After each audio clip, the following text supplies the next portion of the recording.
The Tyne and Wear Metro is a light rail commuter system serving Newcastle, Gateshead, North Tyneside, South Tyneside, Sunderland and Newcastle International Airport. The first part of the network opened in August 1980 and serves 60 stations nowadays and covering 48.2 miles of track.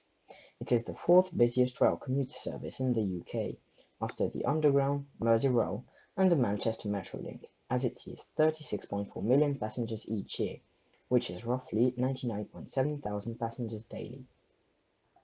The network is today operated by Nexus and is fully publicly owned, although it used to be operated by DB Regio/Arriva and was only partially private. Even though the network only forms two lines today, the green and the yellow line, there used to be four different lines, meaning there were also the blue and the red line.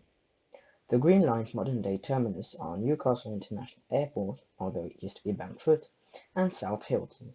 The yellow line's modern-day terminus is St James. If you ever ride the metro, be sure to go to Wallsend Station and spot the signs in Latin. The network, unlike the Underground and Merseyrail, is electrified using electric overhead wires and uses all British Rail abandoned tracks, and on some parts of the network runs alongside National Rail services. The services are operated using the same trains since the network has opened, 89 two-car Metrocar trains built by Metro Camel at Washwood Heath.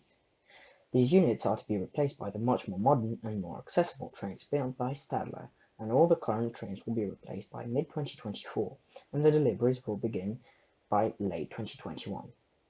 I hope you enjoyed this video. If you did, then please consider subscribing, liking this video, and why not sharing this video, as I'll publish every Saturday at 15:30 British time. Thanks for watching.